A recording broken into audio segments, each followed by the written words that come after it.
Saudaraku, pada saat ini kita akan belajar dari firman Tuhan dari pelajaran sekolah sahabat kita, pelajaran yang keempat di triwulan ini dengan judul Yesus Saudara Setia Kita.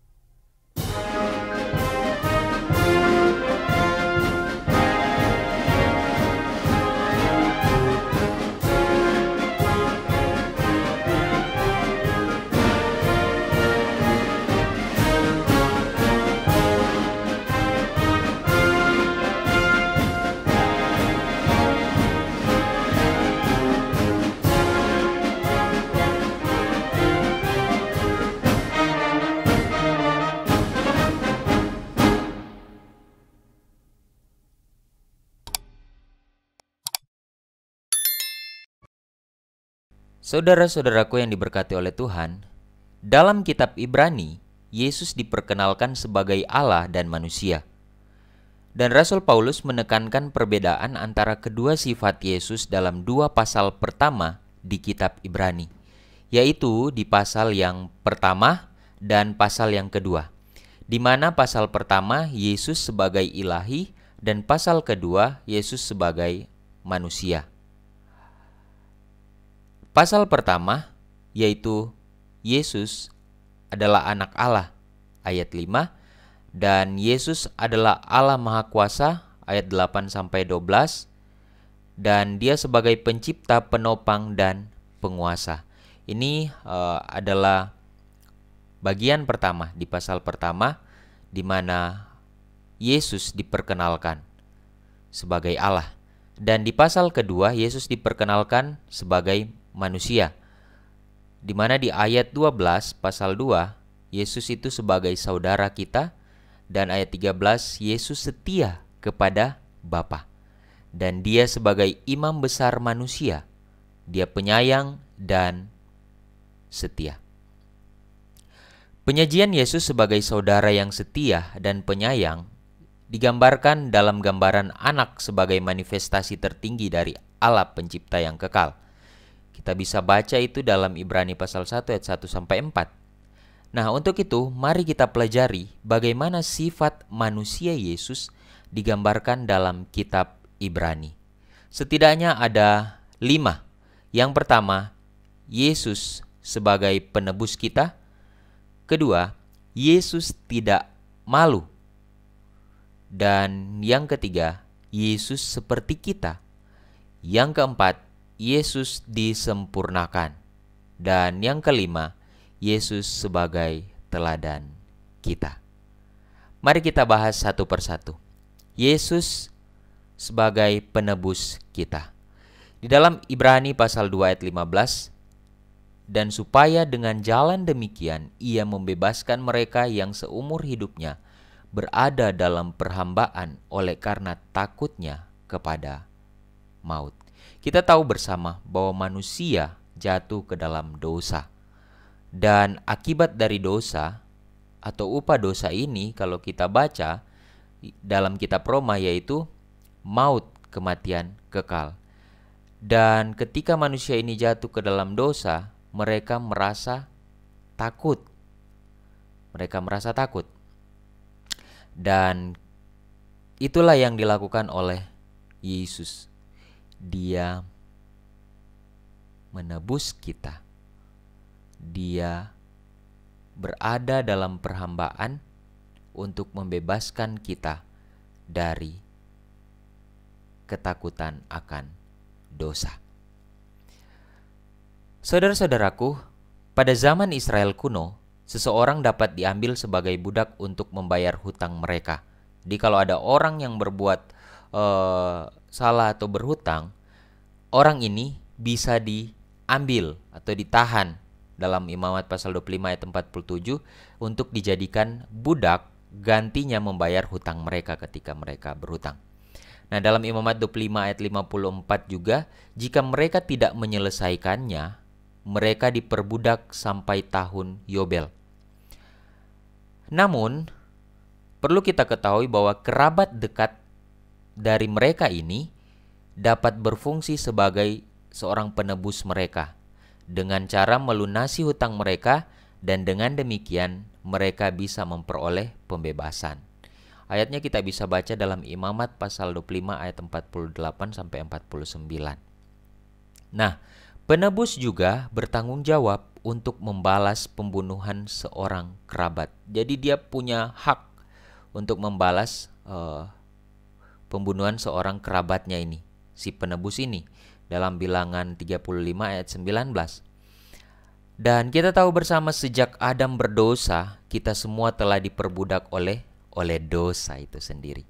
Kita telah dijual kepada siapa? Kepada setan sebagai budak. Dan pada akhirnya Yesus harus menjadi manusia. Dia adalah saudara kita, kerabat dekat kita, ya. Sama halnya tadi, seorang kerabat dekat dapat berfungsi sebagai penebus. Jadi Yesus jadi manusia, dia saudara kita, dia kerabat dekat kita, dan dia penebus kita. Dalam Ibrani pasal 2 ayat 14 sampai 16. Yesus melunasi hutang kita dengan apa? Dengan kematiannya. Saudara-saudaraku, pada poin yang kedua, Yesus tidak malu mengakui kita sebagai saudara.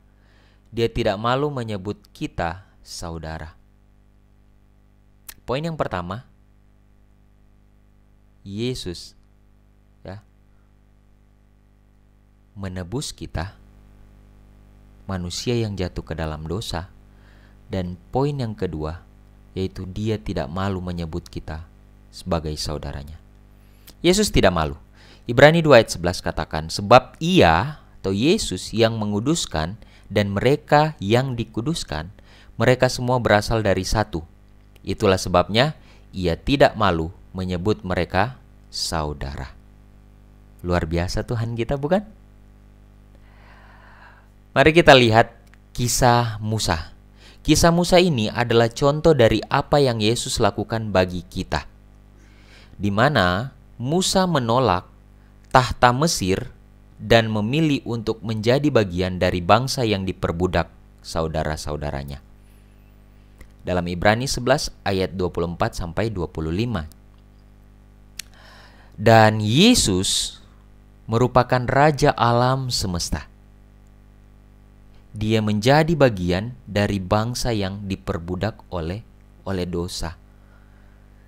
Dia tidak malu menjadi bagian dari keluarga budak, pembunuh, orang miskin, dan orang berdosa yang tidak bermoral dan tercela.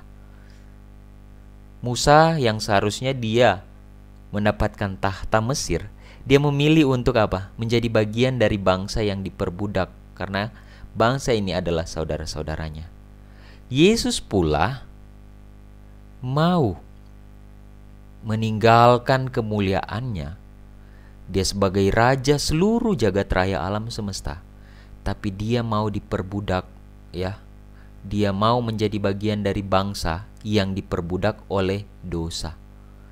Tapi dia tidak malu menjadi bagian dari manusia.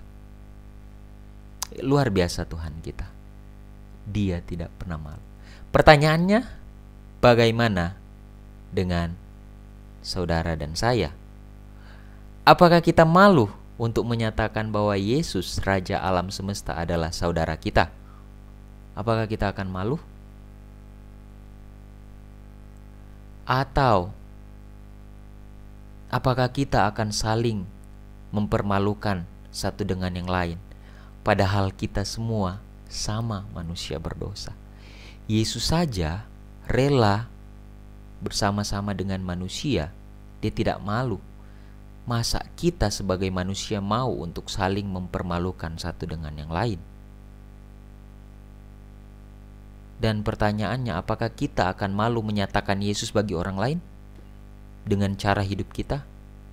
Tidak, saudara-saudaraku. Mari kita mengakui secara terbuka bahwa Yesus adalah Tuhan. Ibrani 13 ayat 15 sebutkan. Akui dia sebagai Tuhan kita. Jangan pernah malu. Karena ketika kita malu mengakui Tuhan di hadapan manusia, maka Dia sendiri akan malu mengakui kita di hadapan Bapa. Artinya, kita tidak layak untuk diselamatkan. Pena inspirasi dalam buku Step to Christ, chapter 1, halaman 14, dia tuliskan, Kristus harus menyamakan dirinya sendiri dengan kepentingan-kepentingan serta keperluan-keperluan umat manusia. Dia yang pernah satu dengan Allah telah menghubungkan dirinya sendiri dengan anak-anak manusia dengan ikatan yang tidak akan pernah dapat diputuskan. Yesus tidak malu mengaku mereka itu saudara. Ibrani 2 ayat 11. Dialah korban kita, pengacara kita, saudara kita. Mengenakan bentuk keadaan manusia di hadapan tahta Allah Bapa, dan sepanjang zaman kekekalan satu dengan bangsa yang telah ditebusnya, yaitu anak manusia. Semua ini dilakukan supaya manusia dapat diangkat dari puing-puing kebinasaan dosa, supaya dengan demikian manusia itu dapat memantulkan kasih Allah serta membagikan kegembiraan kesucian itu. Luar biasa Tuhan Yesus. Untuk apa? Untuk mengangkat kita manusia dari kebinasaan dosa. Supaya manusia ini dapat memantulkan kasih Allah itu, di mana manusia tidak layak, tapi Dia layakkan. Pantulkan kasih Allah itu kepada orang lain, saudara-saudaraku. Poin yang ketiga, Yesus sama seperti kita, darah dan dagingnya sama seperti kita. Dalam Ibrani 2 ayat 14 sebutkan firman Tuhan, karena anak-anak itu adalah anak-anak dari darah dan daging, maka Ia juga menjadi sama dengan mereka. Apa artinya? Saudara-saudaraku, ungkapan darah dan daging ini digunakan di bagian lain dari Alkitab. Ini merujuk kepada manusia secara negatif. Kenapa? Darah dan daging ini di dalam Matius 16 ayat 17 dan Galatia pasal 1 ayat 16 dikatakan bahwa artinya kurangnya pemahaman. Ketika manusia hidup dari darah dan daging, kurangnya pemahaman. Dan kemudian dalam Yohanes 1 ayat 12 sampai 13, tidak dapat menjadi anak-anak Allah kalau hidup dalam daging. Dan dalam 1 Korintus 15 ayat 50, tunduk kepada kematian. Ketika kita hidup di dalam daging, maka kita tidak bisa diselamatkan. Karena daging dan roh berlawanan. Dan di Efesus pasal 6 ayat 12, yaitu lemah, punya kelemahan. Dan Yesus menjadi darah dan daging. Ketika Dia menjadi darah dan daging, dengan demikian Dia memperoleh sifat manusia yang apa? Yang lemah. Dia bisa apa? Tunduk kepada kematian dan lain sebagainya. Namun, bagaimanapun juga Dia berbeda dengan kita. Kenapa Dia berbeda? Ibrani 4 ayat 15 dan Ibrani 7 ayat 26 katakan, Dia tidak pernah berbuat dosa walaupun Dia hidup menjadi darah dan daging, tapi Dia tidak pernah berbuat dosa dan sifat manusianya adalah saleh, tanpa salah dan tanpa noda. Berbeda dengan manusia pada umumnya. Selalu melakukan dosa. Tapi berbeda dengan Yesus. Dia bisa tidak berbuat dosa. Saleh, tanpa salah dan tanpa noda. Nah, dengan cara ini Dia mampu menghancurkan kuasa setan atau kuasa iblis dan membebaskan kita dari dosa. Luar biasa Tuhan Yesus. Sama seperti kita, tapi bedanya Dia tidak berbuat dosa. Makanya dia layak untuk apa? Membebaskan kita dari hukuman dosa. Poin selanjutnya, Yesus disempurnakan. Apa maksudnya? Dalam Ibrani 5 ayat 9 katakan, dan sesudah ia mencapai kesempurnaannya, ia menjadi pokok keselamatan yang abadi bagi semua orang yang taat kepadanya. Saudara-saudaraku, kalau kita membaca dalam Ibrani 5 ayat 7-9, mungkin kita bertanya, jika Yesus sudah sempurna, mengapa dia harus disempurnakan? Mari kita lihat satu persatu. Yang pertama di ayat 7 dalam Ibrani pasal 5, yang pertama, Yesus dia berdoa kepada Allah. Hal yang dia lakukan yang pertama, dia berdoa kepada Allah. Kenapa? Yesus berdoa agar dia dibebaskan dari kematian. Tetapi di sisi lain, dia ingin kehendak Allah terjadi di atas segalanya. Matius 26 ayat 39 tuliskan ya.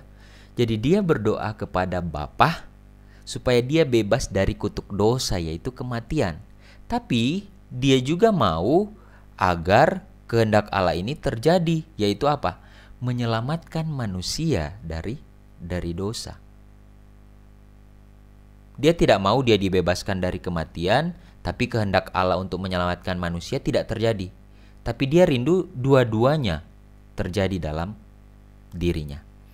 Dan apa yang terjadi? Allah tidak membebaskan dia dari penyaliban, tetapi Allah membebaskan dia dari kuasa maut.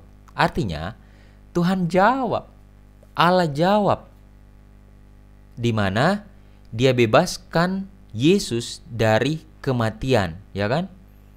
Tapi Yesus harus mengalami penyaliban. Tapi dia bebaskan dari kematian dan apa?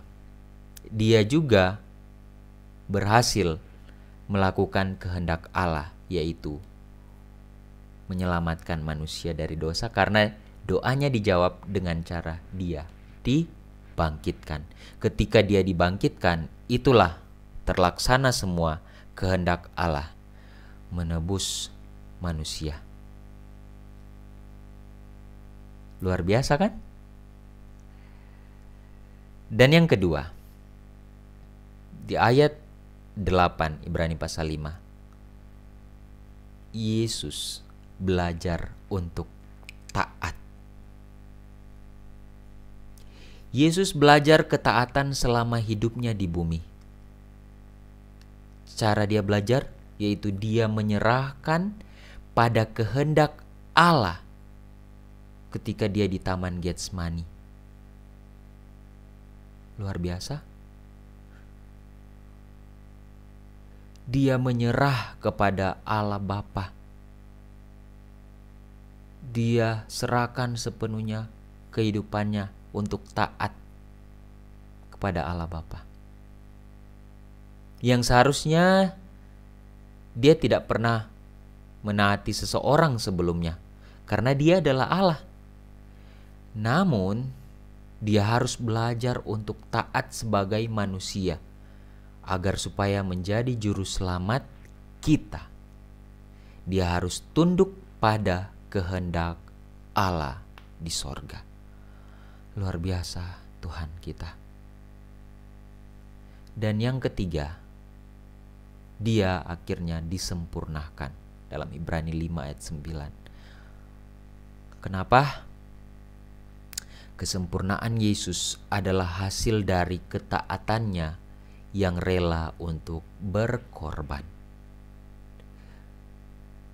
Itu mempersiapkan dia untuk menjadi imam besar surgawi kita. Ibrani 2 ayat 17-18. Sangat luar biasa Tuhan Yesus. Dia disempurnakan. Dia berdoa kepada Allah, menyerahkan sepenuhnya kehidupan dia.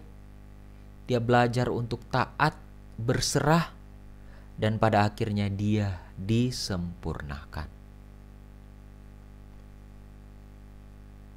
poin selanjutnya, Yesus sebagai teladan kita. Dalam Ibrani pasal 12 ayat 1-2 katakan, karena kita mempunyai banyak saksi, bagaikan awan yang mengelilingi kita, marilah kita menanggalkan semua beban dan dosa yang begitu merintangi kita, dan berlomba dengan tekun dalam perlombaan yang diwajibkan bagi kita. Marilah kita melakukannya dengan mata yang tertuju kepada Yesus yang memimpin kita dalam iman dan yang membawa iman kita itu kepada kesempurnaan, yang dengan mengabaikan kehinaan tekun memikul salib ganti sukacita yang disediakan bagi Dia yang sekarang duduk di sebelah kanan tahta Allah. Saudara-saudaraku yang diberkati oleh Tuhan, dalam Ibrani pasal 11 Rasul Paulus menyebutkan beberapa orang yang telah setia kepada Allah dengan iman dan lain sebagainya. Kemudian, dia mendorong kita untuk mengikuti teladan imannya dengan meninggalkan dosa dan berlari ke garis akhir. Dan pada akhirnya, dia memperkenalkan Yesus sebagai teladan kita. Dia adalah perintis dan penyempurna iman kita. Dia adalah awal dan akhir. Dia sudah ada dan akan selalu menjadi teladan kita. Yesus Kristus akan selalu menjadi teladan kita. Untuk itu saudara-saudaraku yang diberkati oleh Tuhan, di dalam setiap aspek kehidupan kita, apapun yang kita katakan, apapun yang kita bicarakan setiap saat bersama dengan orang lain, apapun yang kita bahas, apapun yang kita kerjakan, teladanilah Yesus Kristus. Saat kita meneladani Dia, menjadikan Dia sebagai role model kita, meniru Dia, maka kita disempurnakan hari demi hari. Dan ketika Dia datang, kita semua didapati setia, layak untuk diselamatkan. Pena inspirasi dalam Testimonies for the Church volume 4 chapter 11 halaman 121. Namun makhluk yang mulia ini mengasihi orang berdosa yang malang dan mengambil rupa seorang hamba, agar ia menderita dan mati demi manusia. Yesus dapat tetap berada di sebelah kanan Bapanya, mengenakan mahkota raja dan jubah kerajaannya. Tetapi apa saudara-saudaraku? Tetapi Dia memilih untuk menukar semua kekayaan, kehormatan dan kemuliaan surga dengan kemiskinan umat manusia dan kedudukannya sebagai kekuasaan tertinggi dengan kengerian Getsemani dan penghinaan dan penderitaan di Kalvari yang dialami. Ia menjadi orang yang penuh kesengsaraan dan mengenal duka cita, agar dengan baptisan penderitaan dan darahnya ia dapat menyucikan dan menebus dunia yang bersalah. Terima kasih Tuhan. Luar biasa Tuhan Yesus. Hanya demi manusia yang berdosa, rela meninggalkan segala kemuliaannya, menjadi sama seperti manusia. Tujuannya untuk mengangkat manusia agar supaya memperoleh hidup yang kekal. Menjadi pertanyaan bagi kita saat sekarang ini. Bagaimana dengan kita? Apakah kita akan hidup di dalam Tuhan? Apakah kita akan mengizinkan Yesus tinggal di dalam hidup kita, membiarkan Dia mengontrol segala kehidupan kita agar kita dilayakkan? Atau kita akan masih tetap bertahan dalam dosa-dosa kita? Tidak ada waktu lagi bagi kita untuk membuang-buang waktu kita dengan hal-hal yang tidak sesuai dengan kehendak Tuhan.